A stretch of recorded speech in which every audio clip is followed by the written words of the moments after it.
Well, there are several vacant buildings in downtown Macon, including one with a unique facade that Newtown Macon is hoping to revitalize. 41 NBC's Ariel Schiller is live tonight with more. Ariel. Yeah, the Bibb Theatre is one of the many vacant buildings that the Newtown Macon owns in an effort to bring new life to downtown. CEO Josh Rogers says that it may take 50 to 100 years for it to make financial sense, but they're willing to wait that long for it to save buildings like the Bibb Theatre. According to Historic Macon, the building for the Bibb Theatre was built prior to 1884.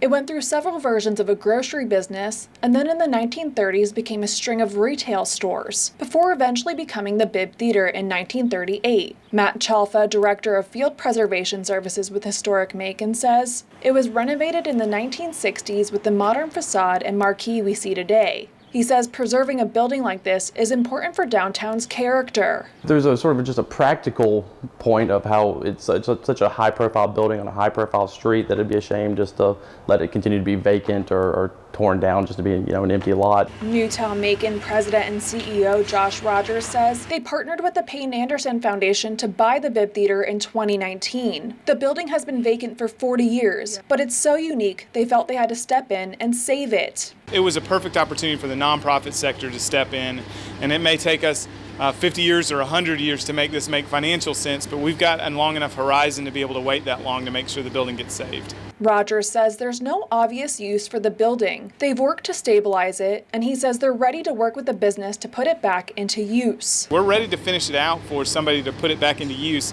We want it to be the right idea that's really going to be unique and different and fun and has had a really good chance at success. The Bibb Theatre is one of many buildings Newtown Macon owns. Right now, Newtown is involved with 30 projects across downtown. Rogers says they've increased storefront occupancy from 30% to 80%, and about 1,000 people live downtown now, compared to virtually zero when they started. It has really been incredible how much downtown's changed, and I think it provides a lot of inspiration for the community as a whole. Showing that we can make the impossible happen in downtown, I think really increases what's possible for the whole community. And if you're interested in bringing a unique idea to the Bibb Theatre, you can contact Newtown Macon at newtownmacon.com. But for now, reporting live in downtown Macon, Ariel Schiller, 41 NBC News.